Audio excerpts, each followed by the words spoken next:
Hi, this is Kara from the Special Needs Mom podcast. And this is Angela from Especially Organized, Sensible Solutions for Special Needs Moms. We have this heart for special needs moms. And so we thought, you know what, let's combine forces.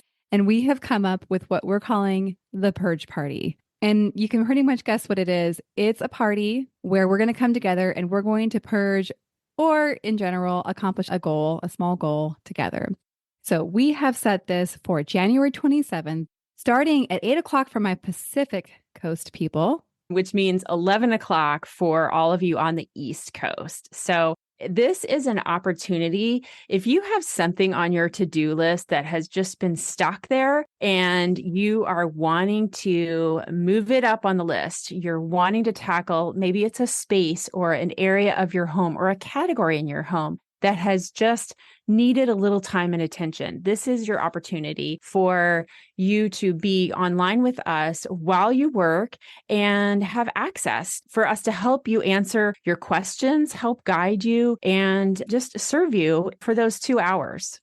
Yeah, exactly. And I think you can tell like what we've designed is just this very high level of support for that project that you just haven't been able to tackle on your own. The thing that we are envisioning is that you get to leave this purge party feeling so accomplished because you did the thing. You started the year off getting that thing done that you were stuck on last year. And so it's a momentum builder, if you will. You can go ahead and sign up. We have a link ready for you. And we are offering this for $40 for the whole experience. Absolutely. And we hope you'll join us. I think it's going to be really fun. It's going to be a great group of moms of special needs kids. So we all get each other. We all have an understanding of what it's like to have something on our to-do list, but just we haven't been able to tackle it yet. So I hope that you will join us. We're super excited to bring this to you, and we are thrilled to work with you. All right. We'll see you all there.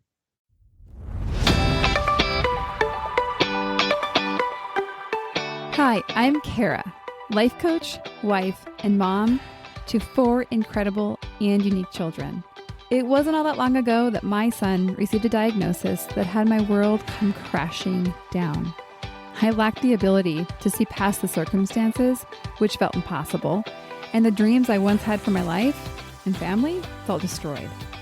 Fast forward past many years of surviving and not at all thriving, and you'll see a mom who trusts that she can handle anything that comes her way and has access to the power and confidence that once felt so lacking. I created the Special Needs Mom podcast to create connection and community with moms who find themselves feeling trapped and with no one who really understands.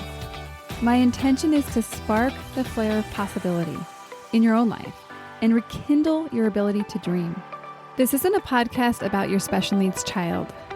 This is a podcast about you. If you are a mom who feels anxious, alone, or stuck, then you are in the right place. Welcome. Hello and welcome to the Special Needs Mom podcast. Today's episode was inspired by a moment of inspiration this morning at the gym. I think I mentioned last week that I generally try to plan ahead for the podcast episodes and, kind of have some rhyme or reason, even though I am taking a break from doing a theme of the month.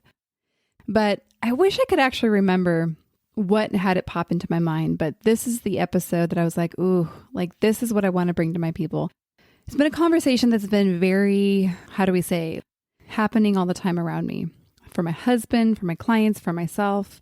And I thought, you know what? Let's put some words to this. Let's normalize it. Let's really get some deeper understanding so that we collectively as mothers, parenting children with disabilities and medical complexities can have an experience that we like. And specifically today, we're going to talk about why we lose it on our kids and husbands. We're going to start with a personal story that's going to segue into the main topic today. Some of you might have seen this on Instagram. I know not all of you follow me on Instagram. If you do, yay. And if you don't, you can find me at the Special Needs Mom podcast. Changed recently from my name. It used to be Kara Riska. I thought, you know what? Let's get even more specific. And so I posted this in real time when I was experiencing it. I think a lot for the reason of there's these moments that we have as moms that is just so nice to not feel alone. And I think when I was posting this, I was like, oh, my people are going to understand this so deeply. And so I'm going to set up the scene for you. A couple weeks ago, my son had a neuropsych exam. I don't know how we got in the queue for this. I think it was because he had recent neurosurgery. Not totally sure. I think it's kind of funny how random things are because I have been begging for it for 3 years. Anyhow, we were there. They prepared me to be there for 5 hours, bring snacks, bring stuff to do, obviously. And so I was very well prepared. I'm a preparer. And what they did not prepare me for was the stack, specifically 3 evaluations that the provider, that the doctor wanted me to do during my time in waiting. Now I see logically how this makes sense for them. Like, oh, we have a captive mom. Let's just have her do the evaluations now. But what they fail to take into consideration is the emotional load that these tests elicit. Is that the right word? Like they kind of put this load on us.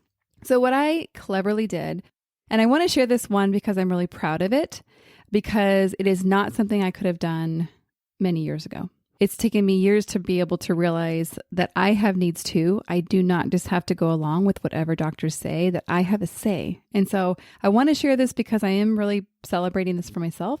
And I want to be a spark of what areas in your life do you need to kind of say, pause, that doesn't work for us, and maybe do some things a little bit differently. The doctor gave me these forms. I went to my car I was going to hang out in my car instead of the hospital all day because then I could just be maskless and I don't know, have some privacy, I guess. Plus, it's always cold in there, so I didn't want to be cold. So I was in my car and I was looking at this clipboard and thinking, no, I don't want to do this. I do not want to do this one alone, and I don't want to do this without my husband's input. Like, these are really important evaluations, and I am not the only one that has input on my child. Therefore, I'm just going to politely say that I'm going to go ahead and mail these to you on Monday, because I'm going to do them at home. And the provider was like, oh, okay. She would really have rather me just follow the protocol. And she was cool about it. So long story short, I promised that I would mail them on Monday. As weekends go, we don't always do the things that we really should. Sometimes we do the things that we shouldn't. And so I did not do these evaluations until late Sunday night with my husband. And we like to go to bed early. So it was like we were starting these things at 10 o'clock. So that was already not a good setup. But we crammed them in, we got them done, and we went to bed. And I knew while we were doing them that there was a load in doing these.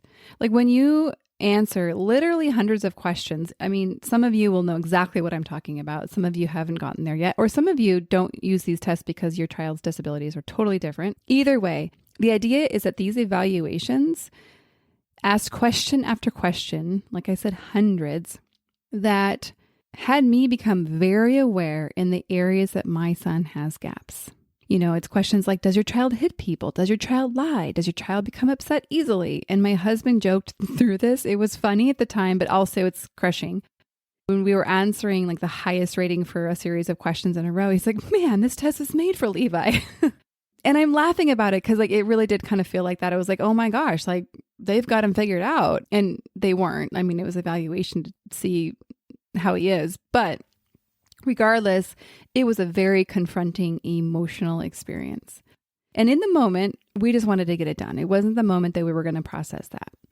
So we went to bed, we went to sleep. I don't think I slept good that night, if I do recall. And so I wake up the next day, go to the gym. I try to go to the gym on Monday mornings, which means that my kids kind of have to be a little bit on their own on Monday morning to get ready for school. This particular Monday morning, my kids were not on their own. Levi did his classic silent disobedience where he just kind of sits there. So it kind of goes undetected for a bit. And then you're like, can you please get up? Move your body, please. I'm begging you. And my daughter, who's 5, was also doing 5-year-old types behaviors where she wasn't doing what she was being asked to do either. So we had, a little bit of a cluster of events going on. So a little bit of tired mommy, a little bit of rush, little kids not acting exactly how they should. And the biggest piece of all, which was this piece of emotional hangover, I'm going to call it, from the night before. I'll spare the details. let's just say I wasn't the best version of myself. What I can picture is I probably was snappy, I yelled, I got firm. Nobody was having fun in our house that morning. And most specifically, I was not having fun. My guess is we got in the car, I calmed myself down, I told the kids, hey, blah, blah, blah. Actually, I think even the next day we made some new charts, visual cue charts, so that we can kind of do a little bit better in terms of knowing what to do and when. What I mentioned earlier was really, really clear is that my emotions were out of control. I didn't lose it on my kids because they weren't getting ready when they should have. I didn't lose it on my kids because they weren't being perfectly obedient. I lost it on my kids because I was in a place where I was physically tired, I was emotionally tired, and then I was just a little bit more agitated. And so therefore, when my kids weren't perfect, I was not able to control myself anymore. Now, I'm clearly not condoning this. That's why we're talking about this today and really understanding deeply, why do we lose it on our husbands and our kids? So I would actually say for me, my kids are most likely the victims of me losing it. And when I say losing it, what I mean is, maybe it's yelling, maybe it's stomping away, maybe it's shutting a door. Maybe it's, I've done this before, where you serve your child food, but you kind of throw it at them a little bit. Not throwing the food at them, but you make it clear when you're setting that plate down that you're a little bit pissed. I'm not proud of that moment. But the reason we do this is not because we're horrible people. It's not because we're total jerks. It's not because there's something wrong with us. And it's not because there's something wrong with our children. It is a variety of reasons. And we're going to look at 3 of them today. So why do we lose it? The first reason that I have summarized is that we haven't redeemed our stories. So what do I mean by this? We all have stories. We all have narratives. We all have the ways that we have interpreted the world. This became so interesting to look at even because a client last week was sharing with me that she was losing it on her kids regularly. And she totally recognized that it was uncalled for. She would look at the fear in her daughter's eyes when she would yell at her and just feel awful. And she hated this thing. And what's interesting, I think it's important to point out, is that this mom is not someone who you would suspect is a raging mom all the time. She's definitely someone that comes across cool, calm, collected, opposite of somebody that you would think would be losing it on their kids. She's sweet and bubbly, brilliant. I mean, can you tell I love her? I think it's important to just recognize this because I think we actually have a lot of shame when we look like we're pretty well functioning moms, but yet we have this thing that we do at our house that we kind of be really embarrassed if anybody ever witnessed. And I also think that we all have little narratives around what it means to be an angry person or to be angry. And it's not yet socially acceptable to be angry and to be a woman. Anyhow, I wanted to bring her up because she shared with me that she had actually done some extensive story work. We started with story work together, and then she even went outside of what we did, and she went even further and really redeemed her story. She looked so deeply into, again, some of the things in her life, and she rewrote it. And this is called Redeeming Your Story, and it's transformational work. And like I mentioned, that is part of what we do in Pathway to Peace. But what she shared with me was so amazing is that since October, she has been able to completely manage her emotions without losing it on her kids. And for her, when she was telling me, there was just this relief in recognizing that she gained control over this piece of her by actually going further into it. I think that's so interesting, by really looking at it and redeeming her story. If we don't redeem our stories, then we'll end up repeating our default story over and over again. And most of us want anything but that, because I'm guessing that most of us also had moms that did not know how to manage their emotions and also lost it on us and probably our fathers. This is just a really good example of a mom leaning into the work to have a very different experience of life than she would have if she had not. Okay, another reason why we lose it. Let's look at number 2. We have no idea how to be healthy in anger. We have no idea how to feel the depths of sadness that we have. If there was a class on feeling our emotions in all the grades, and actually I see this happening in my kids' schools, which I love, it was absent from my upbringing. And so my guess is for most of you, especially, it's not even a guess. I talk to y'all and I know this is true, that we're completely lost when it comes to feeling these, what we could call big or strong emotions. And like I mentioned earlier, nobody wants to be an angry person, kind of in air quotes. And anger is a lot like sadness in our culture, where it's okay to be angry or sad for like a little bit, but then you're kind of expected to get over it. You're kind of supposed to go back to like happy. And especially, I want to point this out, especially if you grew up in what's called the church, like meaning if you grew up in a Christian upbringing, it's very likely that you have a really confusing relationship with anger, especially.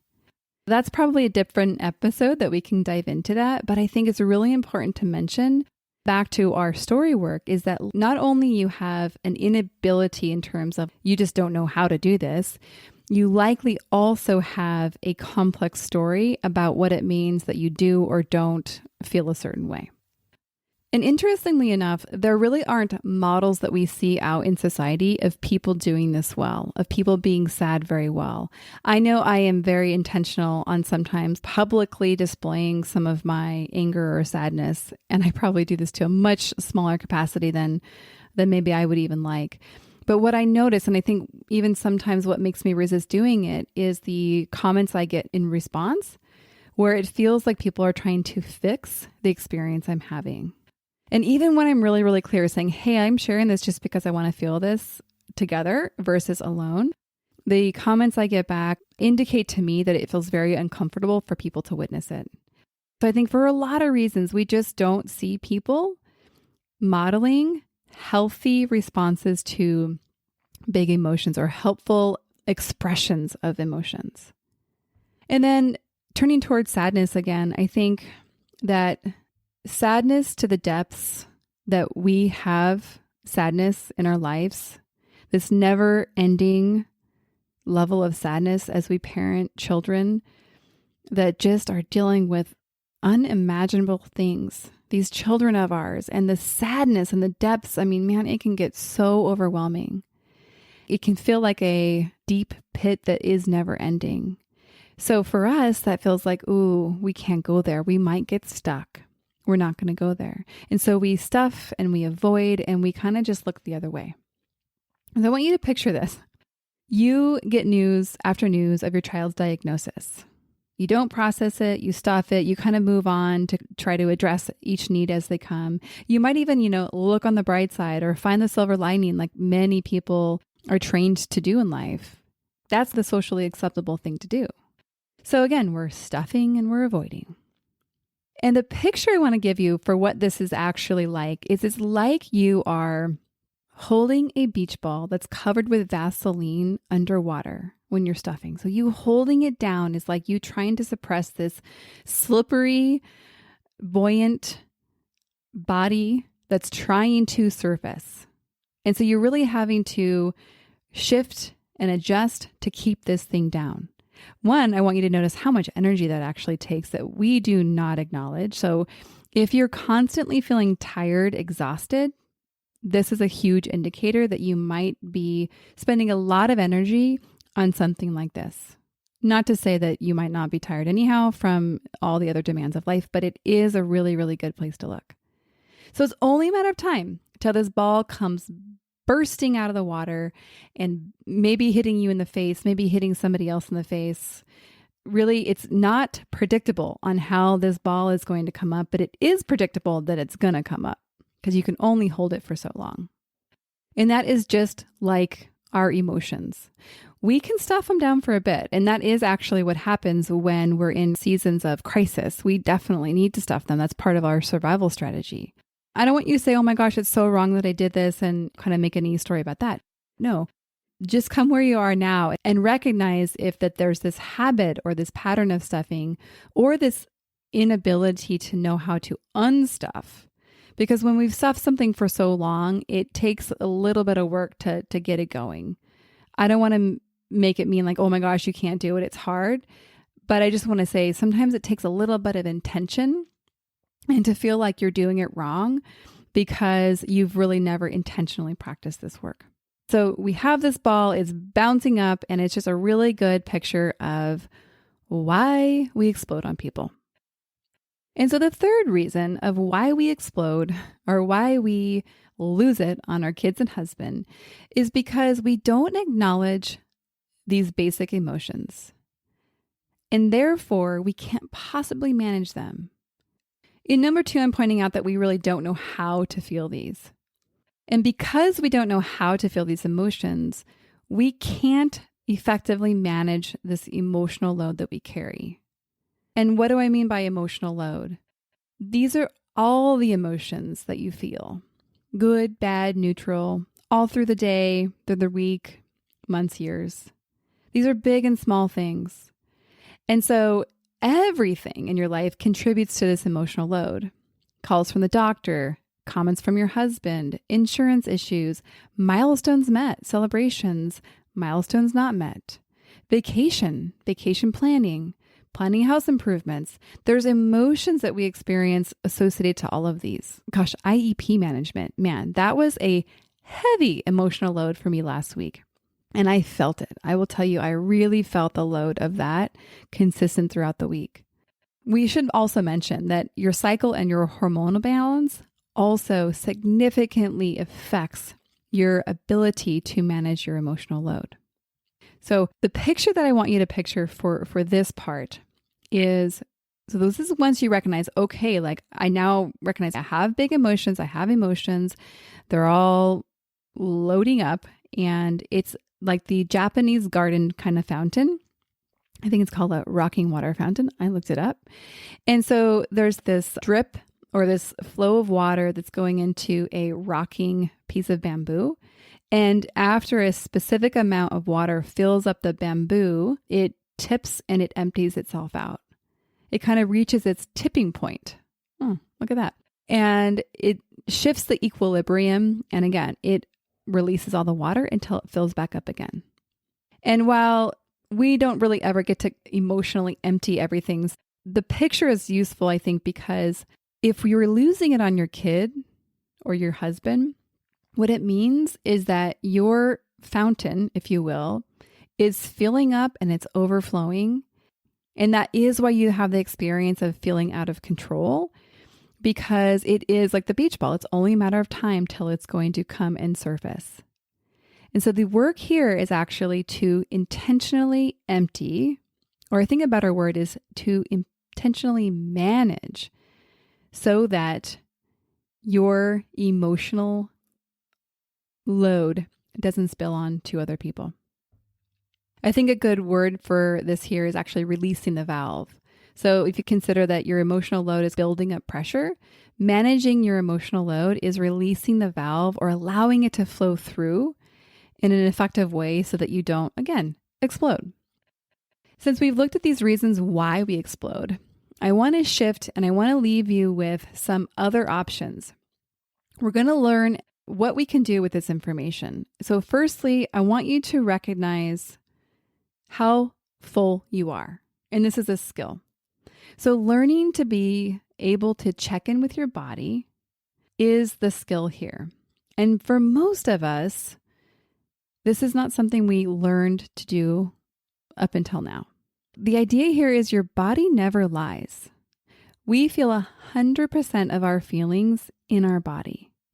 And as you get to know yourself, you're going to be amazed at how much information your body is giving you all of the time. You're going to start to really appreciate when your body is telling you, I'm not okay. That's how we get to learn more about ourselves, is recognizing how we respond to something. Kind of a quick segue, a story I didn't plan on sharing, but I think it's really important. Yesterday afternoon, my husband and I were doing some planning for some house projects. Some things that we're really excited about. We're finally at the point where we're like, there's never going to be a good time to fix our house. Like our life's going by. And I'm like, I want to actually enjoy my house. And so we're going to do a couple projects. And so we were planning them and we're excited. And it was really fun to envision. And I noticed at the end, I was like really stressed out, noticeably.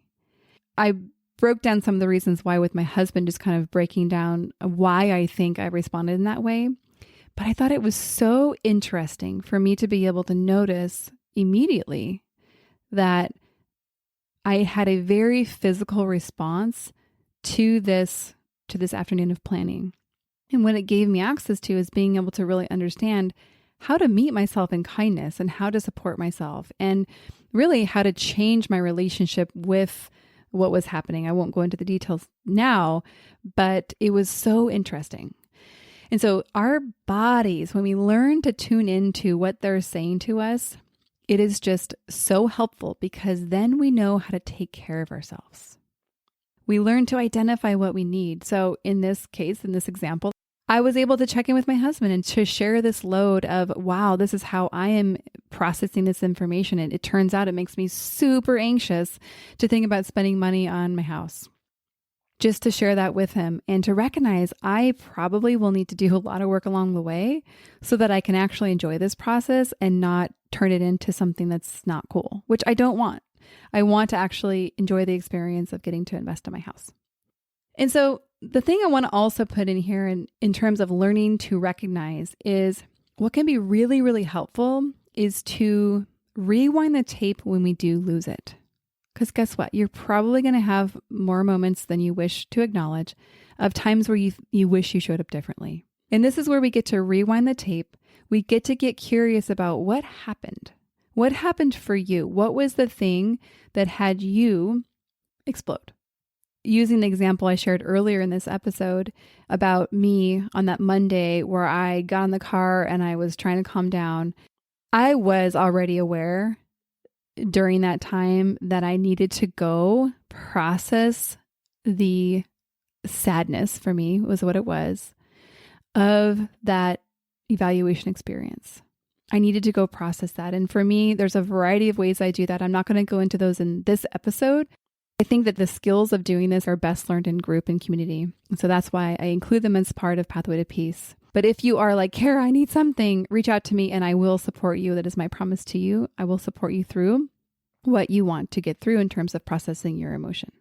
I want to move on to the second option I want you to consider. And it's learning how to empty your reserve. So this kind of goes to what I was just mentioning in terms of learning how to pour your fountain out. Learning how to tend to yourself. And I think we complicate this a lot.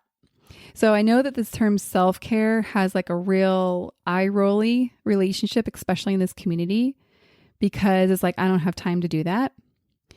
And I get it. And I think also self-care is very often associated to doing something like a bath or pedicure or whatever. I'm not saying that's not caring for yourself. I'm just saying that it's not that complicated. Tending to yourself looks as simple as pausing, maybe putting your hand on your heart and just acknowledging how you feel. Giving yourself some space to actually feel whatever it is coming up. Maybe even just putting words to what you're experiencing.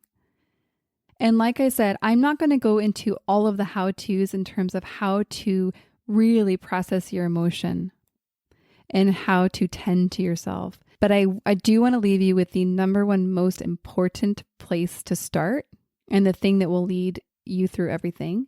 And that is starting with kindness and compassion. If we don't bring in kindness and compassion to this work, then likely you're going to experience judgment. And judgment is the killer of all things kind. Judgment is going to leave you feeling more stuck. Judgment is going to leave you feeling condemned for these moments that you don't show up as the mom you want to be. Judgment is going to have you feel shame. Judgment will have you stay silent so that nobody knows that you're having this experience. This is your invitation to come into the light that starts with kindness and compassion. And I want you to consider that this kindness and compassion starts with yourself, but it doesn't end with yourself. I think when you get to step into community, whether that community is your family, whether that community is your friends, whether that's a bigger group, you get to actually experience connection through this type of compassion and sharing your story and having people witness your story and hold you in a way that there is no judgment. It's just allowing you to be where you are. And there is something so beautiful and so powerful and actually transformative about that. And we're going to leave this episode, we're going to wrap it up right here. And like I mentioned, this is not the episode where we're going to go into the how-tos of processing all this emotion. I just really wanted to understand and give words to why you're losing it on your kids and your husband. Like what's happening that has you losing control all of the time. It is my promise to you, like I mentioned earlier, if you want support in that area, reach out to me. I have so many ways that I can help you, and it'll just make it so that I can help you specifically with what you need and with what you want by you reaching out to me individually. And it's been a while since I've asked for a huge favor. I am really hoping that you will take a few minutes to rate and review this podcast. This really only applies to you if you listen on Apple or Spotify. So if you don't, then perhaps find a friend's iPhone and rate and review the podcast on that. But it really helps other moms find this podcast. And I don't know if any of y'all know this, but I self-fund this podcast. So what that means is I actually pay to make this podcast. And it's the effort that I love to do. But what would really be helpful to me so I can continue to deliver these episodes is if you would consider, again, rating and reviewing, and then even sharing this episode or any of your favorite episodes, either on Instagram or even just individually with friends. That is how we support our community, by sharing the resources that we have found that we find to be most helpful. And if you don't know how to rate and review, Google it. You guys are smart. You guys know how to figure these things out. All right. Well, we'll see you on the next episode. The next episode is going to be an interview style episode. I'm really excited about it. And I'm going to bring a little bit more interviews here in the next couple months. And that actually, I meant to say, if there are any people that you're like, oh man, I want to hear this person on the podcast, I want to have Kara interview her, send her over, or maybe make an introduction. I think there's so much that we can learn from each and every one. I would love to really have people on that you're interested in hearing from. All right, we'll see you on the next episode. One more thing before we officially wrap up this show. Sometimes when I'm listening to podcasts, I have the experience of wanting more. I'm listening at the very end thinking, I sure wish that episode didn't end. I invite you, if you feel in any way the same way, I invite you to the Special Needs Mom podcast community, which is a free group that I host on Facebook, where we as a community of fellow moms who listen to this podcast and are experiencing life in similar shoes get to talk to one another, get to share stories, get to actually interact. I hope you'll consider joining. See you over there.